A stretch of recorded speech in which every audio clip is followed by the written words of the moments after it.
B positive പരിപാടിയിലേക്ക് ഏവർക്കും സ്വാഗതം. നമ്മുടെ ജീവിതത്തിലുണ്ടാകുന്ന വിവിധ അനുഭവങ്ങൾ അതിനെ നേരിടുവാൻ തക്കവണ്ണമുള്ള കെൽപ്പ് ദൈവം നമുക്ക് നൽകിയിട്ടുണ്ട്. പ്രശ്നങ്ങളുണ്ടാകുമ്പോൾ സാധാരണഗതിയിൽ അത് നമുക്ക് തന്നെ പരിഹരിപ്പാനായിട്ട് സാധിക്കും. എന്നാൽ ചില സാഹചര്യങ്ങളിൽ ആ പ്രശ്നങ്ങൾ പരിഹരിക്കേണ്ടത് എങ്ങനെയെന്ന് നമുക്ക് അറിയുവാൻ സാധ്യമല്ല.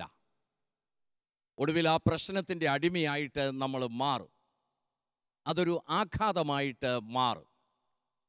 അങ്ങനെയുള്ള ആഘാതങ്ങളെ എങ്ങനെയാണ് നമ്മൾ നേരിടേണ്ടത് എന്നുള്ളതാണ് ഇന്നത്തെ ചർച്ചയിലൂടെ വിശദീകരിപ്പാനായിട്ട് ആഗ്രഹിക്കുന്നത്. ഈ ചർച്ചയിൽ പങ്കെടുക്കുവാൻ വന്നിരിക്കുന്ന എല്ലാവരെയും വളരെ സന്തോഷത്തോടുകൂടെ സ്വാഗതം ചെയ്യുന്നു. ജീവിതത്തിൽ ഏതെങ്കിലും രീതിയിലുള്ള ആഘാതങ്ങൾ നമുക്കെല്ലാം ഏറ്റിട്ടുണ്ട് എന്നാണ് ഞാൻ മനസ്സിലാക്കുന്നത്. ചിലപ്പോൾ അത് ചെറിയ ഡിഗ്രിയിലുള്ളതായിരിക്കും, ചിലപ്പോൾ അത് കുറച്ചുകൂടെ ഉയർന്ന ഡിഗ്രിയിലുള്ളതായിരിക്കും. ഏതെങ്കിലും രീതിയിലുള്ള ആഘാതങ്ങളൊക്കെ നമ്മുടെ ജീവിതത്തിൽ പലപ്പോഴും നമുക്ക് നേരിടാം. അതിൽ പല ആഘാതങ്ങളെയും നമുക്ക് ഒരു പരിധി വരെ കൈകാര്യം ചെയ്യുവാനായിട്ട് സാധിക്കും. എന്നാൽ ചിലവ കൈകാര്യം ചെയ്യുവാനായിട്ട് നമ്മളെ കൊണ്ട് സാധിക്കത്തില്ല. അങ്ങനെ വരുമ്പോഴാണ് അത് വിവിധ രീതിയിൽ നമ്മെ ബാധിക്കുന്നത്. പോസ്റ്റ് ട്രോമാറ്റിക് സ്ട്രെസ് ഡിസോർഡർ എന്ന് പറയുന്ന ഒരവസ്ഥയെക്കുറിച്ച് നിങ്ങൾ കേട്ടിട്ടുണ്ടായിരിക്കുമെന്നാണ് ഞാൻ വിശ്വസിക്കുന്നത്. ട്രോമ എന്ന് പറഞ്ഞാൽ നമുക്കുണ്ടാകുന്ന വലിയൊരു മാനസിക ആഘാതം. ഈ ട്രോമ വേണ്ട രീതിയിൽ കൈകാര്യം ചെയ്യാതെ വന്നാൽ നമ്മളിൽ ഉണ്ടാകുന്ന ഒരു ഡിസോർഡർ, അതാണ് പോസ്റ്റ് ട്രോമാറ്റിക് സ്ട്രെസ് ഡിസോർഡർ എന്ന് പറയുന്നത്. ഇത് ഇന്ന് ആവശ്യമായ രീതിയിൽ വേണ്ട രീതിയിൽ കൈകാര്യം ചെയ്യാത്തതിൻ്റെ ഫലമായിട്ട് പല ആളുകളും കഷ്ടപ്പെടുന്നുണ്ട്, ബുദ്ധിമുട്ടുന്നുണ്ട്, അവരുടെ ജീവിതം തന്നെ തകരാറിലായിട്ടുണ്ട്. അതുകൊണ്ടാണ് ഈ വിഷയം ഇന്ന് നമ്മുടെ ചർച്ചയ്ക്ക് എടുക്കണം എന്ന് പ്രത്യേകിച്ച് ആഗ്രഹിച്ചത്. ആഘാതങ്ങളെന്ന് പറയുമ്പോൾ സാധാരണഗതിയിൽ ഏതെങ്കിലും പ്രശ്നമുണ്ടാകാൻ സാധ്യതയുണ്ട് എന്ന് നമ്മൾ മനസ്സിലാക്കിയാൽ അതിനുവേണ്ടി നമുക്ക് ഒരുങ്ങിയിരിക്കാം. ഇന്ന പ്രശ്നം ഉണ്ടാകുമ്പോൾ ഞാൻ ഇന്ന രീതിയിൽ അതിനെ കൈകാര്യം ചെയ്യും. എന്നാൽ ചില സമയത്ത് നമ്മൾക്ക് ഒരു ഒരുക്കവുമില്ലാത്ത സാഹചര്യത്തിൽ അപ്രതീക്ഷിതമായിട്ട് പലതും നമ്മുടെ ജീവിതത്തിൽ സംഭവിക്കും. അങ്ങനെ സംഭവിക്കുമ്പോഴാണ് നമുക്ക് ഒരുക്കമില്ലാത്തത് കൊണ്ട് അതിനെ നേരിടുവാനായിട്ട് സാധിക്കത്തില്ല. ഇതാണ് ആഘാതമായിട്ട് മാറുന്നത്. അത് രണ്ട് രീതിയിൽ സാധാരണ ഉണ്ടാകാം. മനുഷ്യരുണ്ടാക്കുന്ന ആഘാതങ്ങളുണ്ട്, പ്രകൃതിയിലൂടെ മനുഷ്യർക്കുണ്ടാകുന്ന ആഘാതങ്ങളുണ്ട്. മനുഷ്യര് സ്വയം ഉണ്ടാക്കുന്ന ചില ട്രോമ, ഇതുപോലെയുള്ള ആഘാതങ്ങൾ നിങ്ങളുടെ ശ്രദ്ധയിൽപ്പെട്ടിട്ടുണ്ടോ? നിങ്ങൾക്ക് ആർക്കെങ്കിലും ഒന്ന് പറയാവോ? ഞങ്ങളുടെ ഈ മനുഷ്യരുണ്ടാക്കുന്ന ചില ആഘാതങ്ങൾ ഇന്ന ഇന്ന രീതിയിലുള്ളതാ എന്ന് നിങ്ങളുടെ അനുഭവത്തിൽ നിന്ന് ആർക്കെങ്കിലും ഒന്ന് പറയാനായിട്ട് സാധിക്കുമോ? അങ്ങനെയുള്ള ആഘാതങ്ങളൊക്കെ നിങ്ങൾ ശ്രദ്ധിച്ചിട്ടുണ്ടോ? മനുഷ്യരാൽ സംഭവിക്കുന്നേ എനിവാൺ? സെക്ഷൽ ആയിട്ടുള്ള അബ്യൂസ്മെന്റ്സ്, ഫയർ ഉണ്ടാവുന്ന, വാർ ഉണ്ടാവുന്നതൊക്കെയും മനുഷ്യരിനുണ്ടാവുന്ന ഒരു ഈ അബ്യൂസ് ചെയ്യപ്പെടുന്നത് സെക്ഷുവലായിട്ട് മാത്രമാണോ? അല്ല അല്ല അല്ല ഫിസിക്കൽ അബ്യൂസ് ഉണ്ടാകാം, ഇമോഷണൽ അബ്യൂസ് ഉണ്ടാകാം. അപ്പൊ ഏതെങ്കിലും രീതിയിലുള്ള ഒരു പീഡനം അത് ഒരു ട്രോമ ആയിട്ട് മാറാം. അതുപോലെ മനുഷ്യരുണ്ടാകുന്ന യുദ്ധങ്ങള്, പരസ്പരം ഉണ്ടാകുന്ന പോരുകള്, മനുഷ്യരുണ്ടാക്കുന്ന അഗ്നി കൊണ്ടുണ്ടാകുന്ന അപകടം, ഇതൊക്കെ ഒരു ട്രോമ ആയിട്ട് മാറാവുന്ന. മനുഷ്യരുണ്ടാകുന്ന വേറെ ഏതെങ്കിലും ട്രോമകൾ നിങ്ങൾക്കൊന്ന് പറയാമോ? മനുഷ്യർക്കുണ്ടാകുന്നതും മനുഷ്യരാൽ ഉണ്ടാകുന്നതുമായ. യെസ്, അത് പറയാമോ? ചില രാത്രികാലങ്ങളിൽ തമാശയ്ക്കാണെങ്കിൽ പോലും കുട്ടികളെയൊക്കെ പേടിപ്പിക്കുന്ന ഒരു സ്വഭാവമുണ്ട്. അത് ആ കുട്ടികളിൽ വളരെ ആഴത്തിലുള്ള മുറിവുകൾ മനസ്സിലുണ്ടാക്കും. അത് പിന്നീട് അവരെ പുറത്തേക്ക് പോകുന്നതിൽ തടസ്സപ്പെടുത്തുന്നു. അപ്പൊ അങ്ങനെയുള്ള ആഘാതങ്ങൾ പിന്നീട് ഇരുട്ടിനെ തന്നെ അവർക്കൊരു ഭയമായിട്ട് മാറും അല്ലേ? ഈ രാത്രിയിൽ വെളിയിലിറങ്ങിയാൽ ഭൂതം പിടിക്കും, പിശാച് പിടിക്കും, എങ്ങനെയൊക്കെയുള്ള കഥകളൊക്കെ പറഞ്ഞ് കുഞ്ഞുങ്ങളെയൊക്കെ പേടിപ്പിക്കും.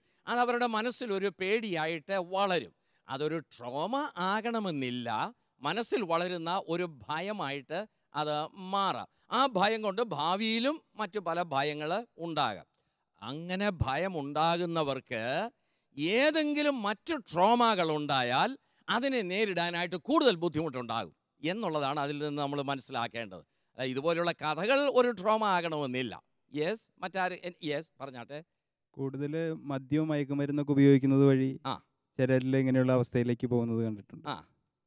എങ്ങനെയുള്ള അവസ്ഥയിലേക്ക്? ഇങ്ങനെ ഒരു ആഘാതമേറ്റ് മദ്യവും മയക്കുമരുന്നുമൊക്കെ ഉപയോഗിച്ച് സ്വയം അവരെ തന്നെ നശിപ്പിക്കുന്ന ഒരവസ്ഥയിലേക്ക് പോകാം. അതൊരു ട്രോമ ആകണമെന്നില്ല, അതൊരു ആഘാതമാകണമെന്നില്ല. അവരുടെ കുടുംബങ്ങളിൽ ഇതൊരു ബുദ്ധിമുട്ടായിട്ട് വരുന്നുണ്ട് പല സ്ഥലത്തും. ഇത് കുടുംബങ്ങൾക്ക് പിന്നീട് ആഘാതമായിട്ട് മാറാമെന്നുള്ളത് ശരിയാണ് ഒരു പരിധി വരെ. പക്ഷേ ഇത് ഉപയോഗിക്കുന്നവർക്ക് അത് ആഘാതമൊന്നുമല്ല, അവർക്കൊരു എൻജോയ്മെൻ്റ് ആണ് പലപ്പോഴും അതിലൂടെ ലഭ്യമാകുന്നത്. അപ്പം നിങ്ങൾ പറഞ്ഞു മനുഷ്യരാൽ ഉണ്ടാകുന്ന പല ആഘാതം, നമുക്കുണ്ടാകുന്ന ആക്സിഡൻറ്റ്സ്, അപകടങ്ങൾ, നമുക്കുണ്ടാകുന്ന അബ്യൂസ്, അത് സെക്ഷൽ-ആകാം, ഇമോഷണൽ-ആകാം, അതുപോലെ ഫിസിക്കലാകാം, ഏത് രീതിയിലെങ്കിലുള്ള അബ്യൂസ് അതൊരു ട്രോമ ആയിട്ട് മാറാം. യുദ്ധങ്ങൾ, കലഹങ്ങൾ, ഇങ്ങോട്ടും ഉണ്ടാകുന്ന ഷണ്ഠകൾ, ഇതൊക്കെ ട്രോമ ആയിട്ട് മാറാം. അത് മനുഷ്യരുണ്ടാക്കുന്നതായിട്ടുള്ള സംഗതികളാണ്. പ്രകൃതി മുഖാന്തരം ചില ട്രോമകൾ നമുക്കുണ്ടാകാം.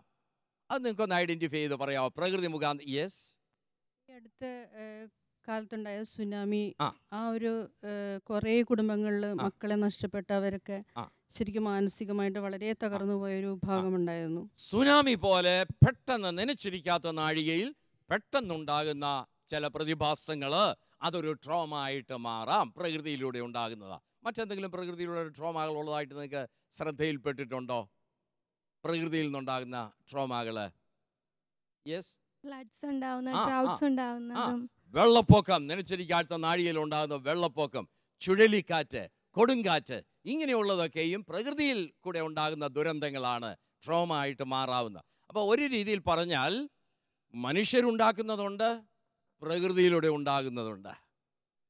ഇത് രണ്ടും നനച്ചിരിക്കാത്ത നാഴികയിലാണ് സംഭവിക്കുന്നത്. അതുകൊണ്ടാണ് ഇത് വല്ലാത്ത ആഘാതം നമ്മളിൽ ഉണ്ടാക്കുന്നത്.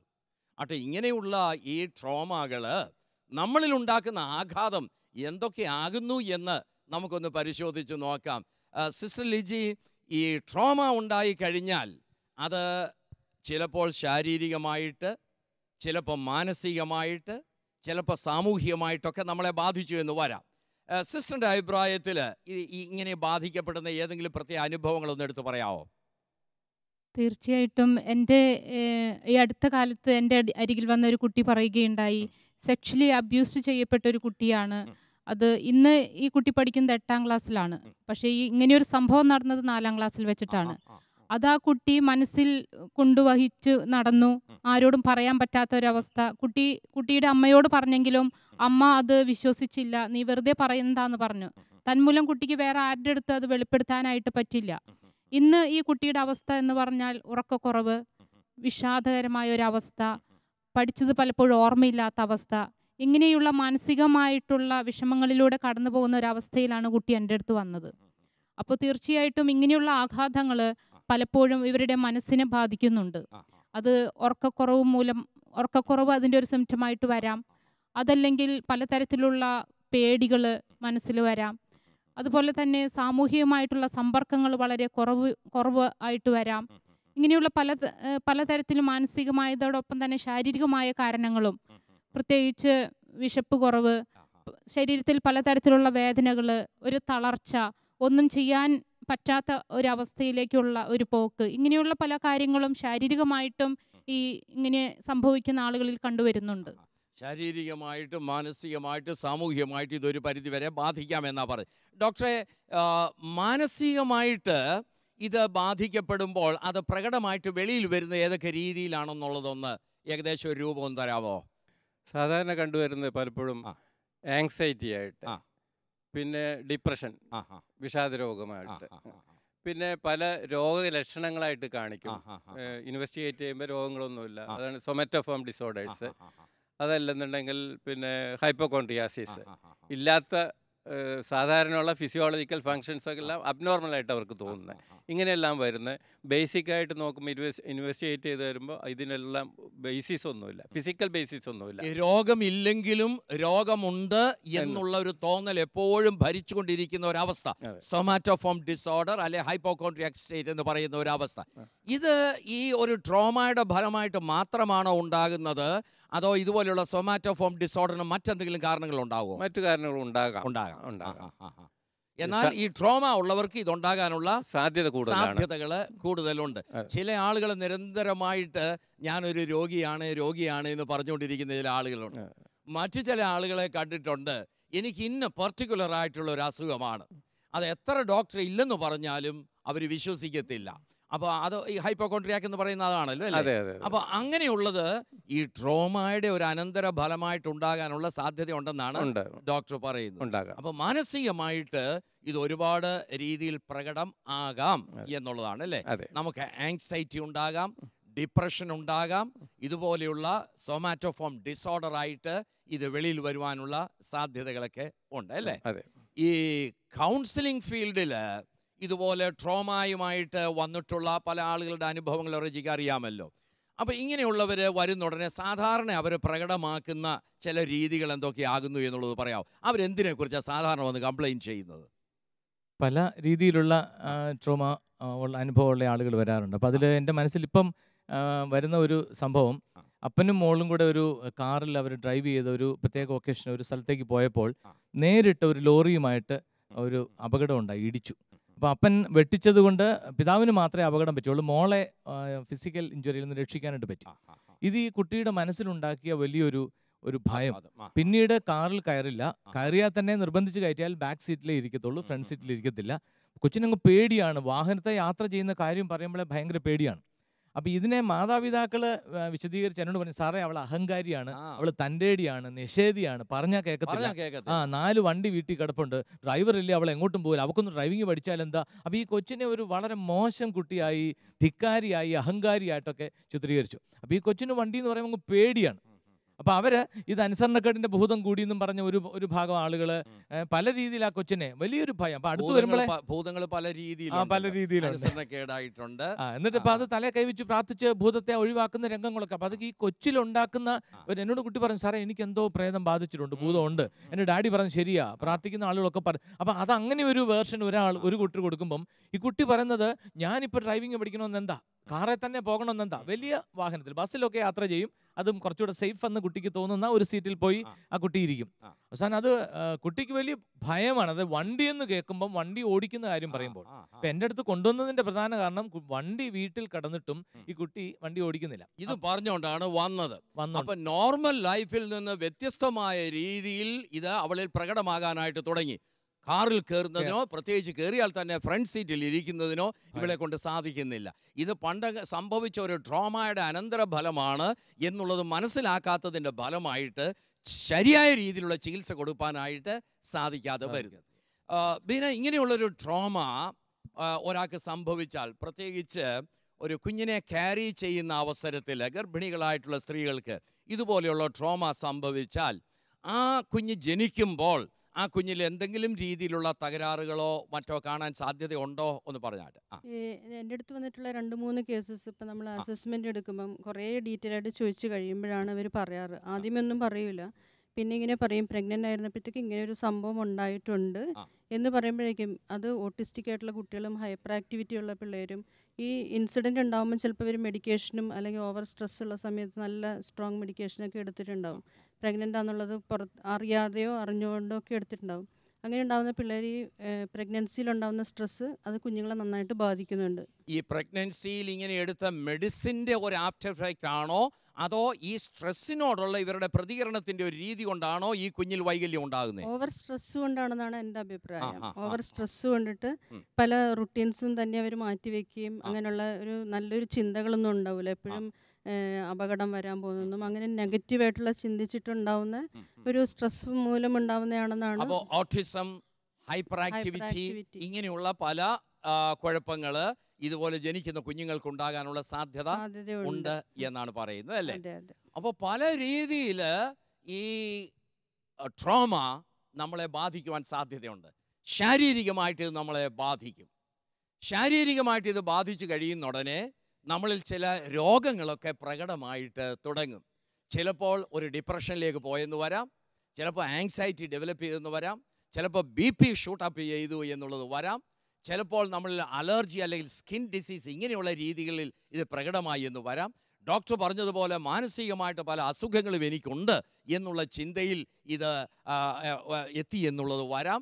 അതുപോലെ മറ്റു പല രോഗങ്ങളും ഞാൻ വഹിച്ചുകൊണ്ട് നടക്കുന്നുണ്ട് എന്ന് നിരന്തരമായിട്ട് ചിന്തിച്ചുകൊണ്ടിരിക്കുന്ന ഒരനുഭവങ്ങളുണ്ട്. ഡോക്ടറെ, ചില ആളുകളിൽ ഈ ട്രോമയുടെ അനന്തര ഫലമായിട്ട് ചില ഒബ്സസീവ് ആക്ട് കണ്ടതോടെ, അതായത് നിരന്തരമായിട്ട് ഒരേ പ്രക്രിയ തന്നെ ചെയ്തുകൊണ്ടിരിക്കുന്ന ഒരു കമ്പൽഷൻ ചില ആളുകളിൽ കണ്ടുവരുന്നുണ്ട്. അത് ട്രോമയുടെ ഫലമായിട്ടുണ്ടാകാൻ സാധ്യതയുള്ളൊരു സംഗതിയാണോ? ഉണ്ടാകാം. തീർത്തും പറയാൻ പറ്റില്ല എന്നുണ്ടെങ്കിലും 1% ആൾക്കാർക്കും അത് ഉണ്ടാകാൻ സാധ്യതയുണ്ട്.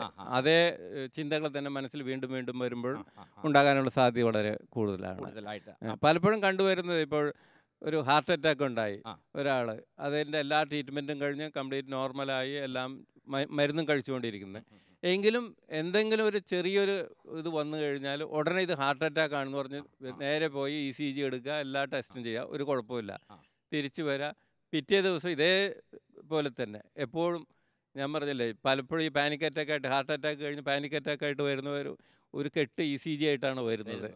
എല്ലാ ദിവസവും പോയി ECG എടുക്കുന്നു, എല്ലാം നോർമലായിരിക്കും, പക്ഷെ അവർക്ക് അത് ഫീൽ ചെയ്യുന്ന അസുഖമായിട്ട് അത് റിപ്പീറ്റഡ് ആയിട്ട് ഇതിൻ്റെ തോന്നിക്കൊണ്ടിരിക്കുന്നത് ഹാർട്ട് അറ്റാക്കാണെന്ന്. അതൊരു തരത്തിലുള്ള ഒരു ഒബ്സഷൻ വേണമെങ്കിൽ പറയാം.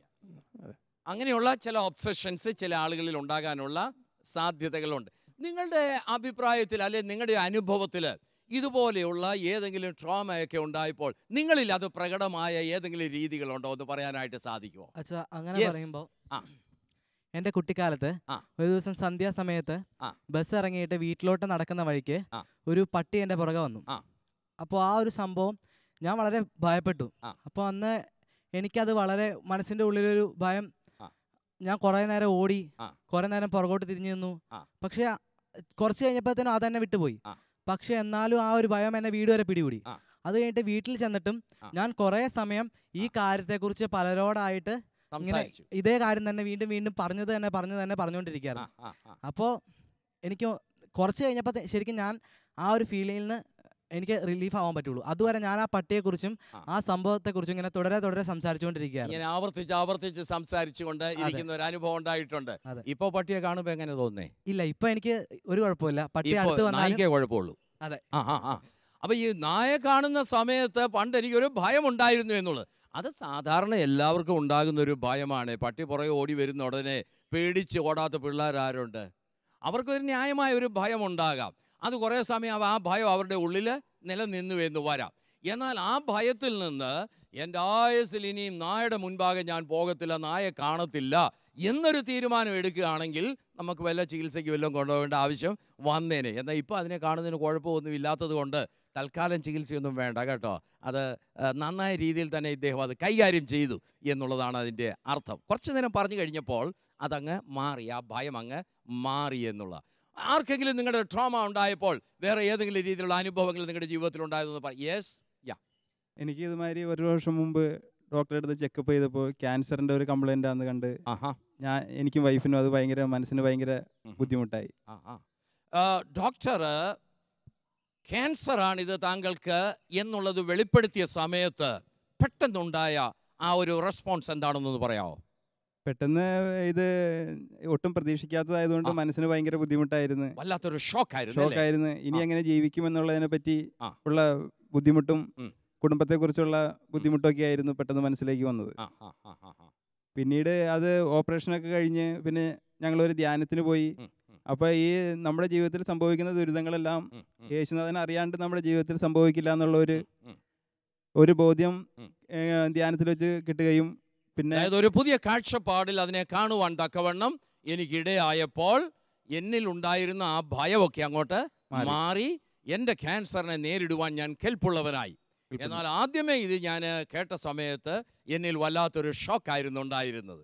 എന്നാൽ ആ ഷോക്കിൽ നിലനിൽക്കാതെ അതിനെ ഫേസ് ചെയ്യുവാനായിട്ടുള്ള ക്രമീകരണങ്ങൾ ചെയ്തതുകൊണ്ട് അത് ട്രോമ ആകാതെ രക്ഷപ്പെടാനായിട്ട് നമുക്ക് സാധിച്ചു എന്നുള്ളതാണ്. ഇപ്പോൾ അത് വന്നത് ഇപ്പോൾ ഒരു അനുഗ്രഹമായിട്ടാണ് തോന്നുന്നത്. കാരണം ഞങ്ങളിപ്പോൾ ആലുവയിൽ ആശ്വാസാലയം എന്ന ഇതിൻ്റെ പേരിൽ ഞങ്ങളും ഈ സുഹൃത്തും പിന്നെ ബാക്കിലേക്ക് ഞങ്ങളൊരു ഒന്നിച്ച് ഈശോയ്ക്ക് വേണ്ടി വർക്ക് ചെയ്യുന്നു. ഈ ഹോസ്പിറ്റലിലും അനാഥാലയങ്ങളിലൊക്കെ പോയി മുടി വെട്ടി ഷേവ് ചെയ്ത് അങ്ങനെ ഞങ്ങള് മറ്റുള്ളവരെ സഹായിക്കാനായിട്ടുള്ള ഒരു മനസ്സ് അതിൽ നിന്ന് ഉണ്ടായി. അതായത് ഒരു വേദന അറിഞ്ഞവന് മാത്രമേ മറ്റുള്ളവരുടെ വേദന എന്താണെന്നുള്ളത് അറിയാനായിട്ട് സാധിക്കത്തുള്ളൂ. അതെ, വേദനയുടെ അനുഭവത്തിലൂടെ കടന്നുപോയവന് മാത്രമേ മറ്റൊരാളുടെ വേദനയിൽ അവരെ സഹായിക്കാനായിട്ട് നമുക്ക് സാധിക്കത്തുള്ളൂ. അപ്പോൾ എനിക്കുണ്ടായ ഈ അനുഭവം മറ്റുള്ളവരുടെ വേദന മനസ്സിലാക്കുവാൻ തക്കവണ്ണം എന്നെ വളർത്തി എന്നുള്ളതാണ് ഇദ്ദേഹം പറയുന്നത്. വളരെ നല്ലത്. അത് നമ്മുടെ ആ അപ്രോച്ചിൽ വരുത്തേണ്ട മാറ്റങ്ങൾ അത് നമുക്ക് പിന്നീട് എടുക്കാം. അന്നേരത്തെ ഇതിനെക്കുറിച്ച് കൂടുതലായിട്ട് നമുക്ക് പറയാം. ഇതുപോലെയുള്ള എനിക്ക് പരിചയമുള്ള ഒരു വ്യക്തിയുണ്ട്. ആൾക്ക് ആക്സിഡന്റ് വഴിയായിട്ട് ഷോർട്ട് മെമ്മറി ലോസ് ആണ് ആളുടെ ജീവിതത്തിൽ. അപ്പോൾ ആളിപ്പോൾ ഒരു 33 വയസ്സുള്ള ഒരു ചെറുപ്പക്കാരനാണ്. ആളെ പറ്റി തന്നെ അയാളുടെ പാസ്റ്റ് പറഞ്ഞു കൊടുത്താലേ ആൾക്ക് ഓർമ്മ വരാറുള്ളൂ. അപ്പം അത് കുറച്ച് നേരത്തേക്ക് നിലനിൽക്കാറുണ്ട്. ഇത് അയാളുടെ ലൈഫ് ലോങ് അത് വന്നുപോയി. ഇനി അതിലൊരു ചേഞ്ച് വരാൻ ഡോക്ടേഴ്സിന് പോലും പറയാൻ പറ്റില്ല. അപ്പം അങ്ങനെയുള്ള ഒരു വ്യക്തിക്ക് ആൾക്കൊരു ലൈഫ് പാർട്ട്ണറിനെ കണ്ടെത്താനോ ഒക്കെ മറ്റൊരാളുടെ കയ്യിൽ നിന്ന് സപ്പോർട്ട് കിട്ടാത്ത ഒരു സിറ്റുവേഷൻ ഇന്ന് സമൂഹത്തിലുണ്ട്. അപ്പം അങ്ങനെ ഒരാളെ അക്സെപ്റ്റ് ചെയ്യാൻ എല്ലാവർക്കൊന്നും സാധിക്കില്ല. അവരുടെ മാതാപിതാക്കൾ വിഷമിക്കുന്നുണ്ട്. ഒരു ലൈഫ് പാർട്ട്ണർ ഞങ്ങളുടെ കാലം കഴിഞ്ഞ് അവനെ ആരും നോക്കും, അങ്ങനത്തെയൊക്കെ സിറ്റുവേഷൻസ് ഉണ്ട്. അപ്പം അതിനൊക്കെ പറ്റിയ ഒരു സൊല്യൂഷനായിട്ട് അത് ആ സൊല്യൂഷനെ കുറിച്ച് നമുക്ക് പിന്നീട് ചിന്തിക്കാം. എന്നാൽ ഇപ്പോൾ ഇദ്ദേഹം പറഞ്ഞത് ഒരു പ്രധാനപ്പെട്ട സംഗതിയാണ്. അതായത് മെമ്മറി ലോസ്. നമുക്ക് ഓർക്കാനായിട്ട് ബുദ്ധിമുട്ടുള്ളത് ഓർക്കാതിരിപ്പാൻ തക്കവണ്ണം നമ്മളിലുണ്ടാകുന്ന ഒരു മാറ്റമാണ് ഈ ഓർമ്മ നഷ്ടപ്പെടൽ എന്ന് പറയുന്നത്. അതാണ് മെമ്മറി ലോസ് എന്ന് പറയും. മെമ്മറി ഉണ്ടെങ്കിലല്ല നമുക്ക് ആ പഴയ കാര്യം ഓർക്കാൻ ഒക്കത്തുള്ളൂ. മെമ്മറി ഇല്ലെങ്കിൽ ഓർക്കണ്ടല്ലോ. സിസ്റ്റർ, ഇതൊരു ഡിഫൻസ് മെക്കാനിസമായിട്ട് പ്രകൃതി തന്നെ നമുക്ക് നൽകുന്നതാണോ? ഈ എൻ്റെ ഓർമ്മ നഷ്ടപ്പെട്ട് കഴിഞ്ഞാൽ പിന്നെ എനിക്കത് ഓർക്കണ്ടല്ലോ. അത് ഓർക്കാൻ ഒക്കാത്ത ഒരവസ്ഥയിൽ നമുക്കുണ്ടാകുന്ന ഒരു പ്രതിഭാസമാണോ അതെന്താ ഡോക്ടർ? ഒന്ന് ഈ ആൻഡ്രോഗ്രേഡ് അമിനേഷ്യ, റിട്രോഗ്രേഡ് അമിനേഷ്യ ട്രോമയുടെ ഫലം അല്ല, ആക്സിഡന്റ് മൂലം ബ്രെയിന് ഉണ്ടാകുന്ന ക്ഷതങ്ങൾ കൊണ്ടുണ്ടാകുന്നതാണ്. ഇപ്പോൾ ഡിസോസിയേറ്റീവ് ഫ്യൂജ് തരത്തിലുള്ള, അതായത് ഓർക്കാൻ ഈ ആക്സിഡന്റുമായി അല്ലെങ്കിൽ ട്രോമാറ്റിക് ഈവൻസുമായി പൊരുത്തപ്പെടാൻ സാധിക്കാത്തത് കൊണ്ടുവരുന്ന ഒരു തരം മെമ്മറി ലോസ്, സൈക്കോളജിക്കൽ മെമ്മറി ലോസും ഉണ്ട്. അങ്ങനെയുള്ള ആളുകൾ ഇങ്ങനെയുള്ള സംഭവങ്ങളെ ഒട്ടും മനസ്സിലേക്ക് കൊണ്ടുവരാൻ താല്പര്യപ്പെടുന്നില്ല. ആ തരത്തിലും മെമ്മറി ലോസ് ഒരു വ്യക്തിയിൽ സംഭവിക്കാവുന്നതാണ്. സ്വയമായിട്ട് സുരക്ഷിതത്വത്തിലേക്ക് അവര് ഒതുങ്ങിക്കൂടും. അപ്പൊ നമ്മൾ തന്നെ ഓർക്കാൻ ആഗ്രഹിക്കാത്ത പല സംഗതികളിൽ നിന്ന് രക്ഷപ്പെടാനായിട്ട് ചില സുരക്ഷിത മാർഗങ്ങൾ പ്രകൃത്യാ തന്നെയും അല്ലാതെ സ്വയശ്രമത്തിലൂടെയും ഒക്കെ നമ്മൾ കണ്ടെത്താറുണ്ട്. ഇങ്ങനെയുള്ള ഈ പേരൻസിനെയൊക്കെ കൈകാര്യം ചെയ്യുന്ന ഈ നിങ്ങളുടെ ഈ ഒരു ഗ്രൂപ്പിൽ ഇങ്ങനെയുള്ള ഒരുപാട് പേരൻസൊക്കെ സാധാരണ വരാറുണ്ടല്ലോ. അങ്ങനെയുള്ള പേരൻസിനെയൊക്കെ അവർ വന്ന് സാധാരണ പറയുന്ന സംഗതികൾ എന്താണ്, അവർ പ്രകടിപ്പിക്കുന്ന സംഗതികൾ എന്താണ്, അവരെ നമുക്ക് ഏതൊക്കെ രീതിയിലൊന്ന് സഹായിക്കാനായിട്ട് സാധിക്കും? സഹായം നമുക്ക് പിന്നീട് നോക്കാം. ഏതൊക്കെ രീതിയിൽ എന്നുള്ളതൊന്ന് പറയാമോ? വലിയൊരു ശതമാനം ആൾക്കാര് അവരുടെ പ്രശ്നം എന്താണെന്ന് അറിയാതെ ഉഴറി നടക്കുകയാണ് ചെയ്യുന്നത്. അവര് ഇതുപോലെയുള്ള ഒരു തെറാപ്പി സെന്ററിൽ വന്നാൽ അവരുടെ പ്രശ്നങ്ങളെ വിശദീകരിക്കുന്നതിന് പകരം ജനറലായി വളരെ നേരം സംസാരിക്കുകയും അതിൽ നിന്ന് നമ്മൾ അവരുടെ പ്രശ്നത്തെ കണ്ടെത്തി അതിൽ ഫോക്കസ് ചെയ്ത് അവർക്ക് പ്രോപ്പർ മെഡിക്കൽ കൗൺസിലിംഗ് കൊടുക്കുക എന്നുള്ളതാണ് ചെയ്യാറുള്ളത്. അവരുടെ കുട്ടികളുടെ ആവശ്യങ്ങൾ എന്താണ്, അവരുടെ കുട്ടികൾക്കുള്ള ഇങ്ങനെയുള്ള പേരൻസ് ഒക്കെ സാധാരണ ഈ ഒരു കാര്യം പറഞ്ഞുകൊണ്ട് ചിലപ്പോൾ വരത്തില്ലായിരിക്കും, മറ്റെന്തെങ്കിലും സിംറ്റംസും ഒക്കെ പറഞ്ഞുകൊണ്ടായിരിക്കും വരുന്നത്. അങ്ങനെയുള്ളവരൊക്കെ സാധാരണ വരാറുണ്ടോ? ധാരാളം ആൾക്കാർ അങ്ങനെ തന്നെയാണ് വരുന്നത്. എൻ്റെ കുട്ടിക്ക് ഒരു ASD ആണ് എന്ന് പറഞ്ഞ് മെഡിക്കൽ റിപ്പോർട്ടുമായിട്ട് വന്നിട്ടുള്ളത് 2 or 3 പേരേ ഉള്ളൂ. ബാക്കിയുള്ളവരൊക്കെ എൻ്റെ കുട്ടിക്ക് ഒരു ചെറിയ വിഷമമുണ്ട്, സംസാരിക്കാൻ ഒരു ചെറിയ പ്രയാസമുണ്ട്, ഇതെല്ലാം അറിഞ്ഞുകൊണ്ട് തന്നെ ASD ആണെന്ന് അറിഞ്ഞുകൊണ്ട് തന്നെ അക്സെപ്റ്റ് ചെയ്യാൻ അവർ തയ്യാറാണ്. അതായത് ഇങ്ങനെയുള്ള ചില സംഗതികൾ ഉൾക്കൊള്ളാനായിട്ട് നമുക്ക് വിഷമം വരും, പേരൻസിന് വിഷമം വരും, നമുക്ക് തന്നെ സംഭവിച്ചാൽ നമുക്കും വിഷമം വരും. അത് വളരെ സാധാരണഗതിയിൽ നമ്മൾ കണ്ടുവരുന്ന ഒരു സംഗതി. പ്രത്യേകിച്ച് നമ്മുടെ ഒരു കൾച്ചറൽ ബാക്ക്ഗ്രൗണ്ടിൽ ഇതിനെ അംഗീകരിക്കുക എന്ന് പറയുന്നത് ആളുകൾക്ക് വലിയ ബുദ്ധിമുട്ടുള്ള സംഗതിയാണ്. അപ്പം നമ്മൾ ഇത്രയും നേരം കണ്ടുകൊണ്ടിരുന്നത് നമ്മുടെ ജീവിതത്തിൽ ഉണ്ടാകുന്ന ചില ആഘാതങ്ങൾ ഏതൊക്കെ രീതിയിൽ നമ്മളെ ബാധിക്കുന്നു എന്നുള്ളതാണ്. ശാരീരികമായിട്ട് ഇത് ബാധിക്കും, മാനസികമായിട്ട് ബാധിക്കും, സാമൂഹികമായിട്ട് ഇത് നമ്മളെ ബാധിക്കും. ആത്മീയമായും ഒരു പരിധിവരെ ഇത് നമ്മളെ ബാധിക്കാനുള്ള സാധ്യതകളുണ്ട്. ഇങ്ങനെയുള്ളൊരു ട്രോമ ഉണ്ടായാൽ അത് എങ്ങനെയാണ് നമ്മളിൽ പ്രകടമാകുന്നത് എന്നുള്ളത് നമ്മൾ കണ്ടു. ഇത് ഓർക്കാൻ സാധിക്കാത്തത് കൊണ്ട്, ഓർക്കേണ്ട ഒരു ബലം നമുക്ക് ഇല്ലാത്തത് കൊണ്ട് ഇതിനെ അകറ്റി നിർത്താനായിട്ട് നമ്മൾ ശ്രമിക്കും. അപ്പോൾ ചിലപ്പോൾ മെമ്മറി ലോസ് നമുക്കുണ്ടായി എന്ന് വരാം. ഈ ഓർമ്മ നമ്മുടെ മനസ്സിലേക്ക് കൊണ്ടുവരാതിരിക്കാനുള്ള ശ്രമം നമ്മൾ നടത്തിയെന്ന് വരാം. ഇത് പല രീതിയിൽ നമ്മളെ ബാധിച്ചു എന്ന് വരാം.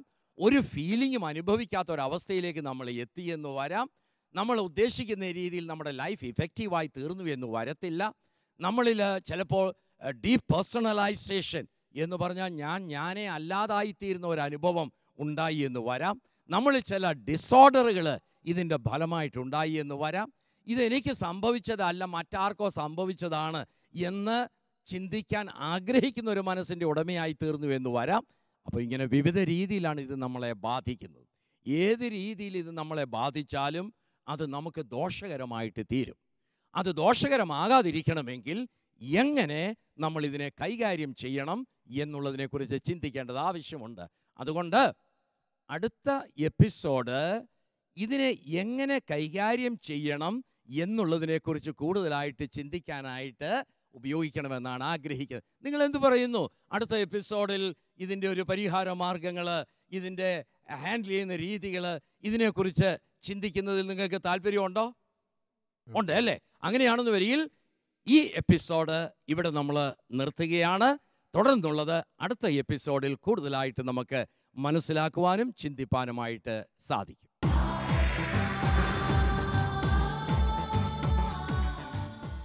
ബി പോസിറ്റീവിൻ്റെ ഈ എപ്പിസോഡ് ഇവിടെ അവസാനിക്കുന്നു. ഇതിൽ ചർച്ച ചെയ്ത കാര്യങ്ങൾ നിങ്ങൾക്ക് പ്രയോജനപ്രദമായി തീർന്നു എന്ന് ഞങ്ങൾ വിശ്വസിക്കുന്നു. നിങ്ങളുടെ അഭിപ്രായങ്ങൾ ഞങ്ങളെ എഴുതി അറിയിക്കേണ്ടുന്ന വിലാസം: the producer, B positive, Shalom TV, Peruvannamuzhi, Kozhikode.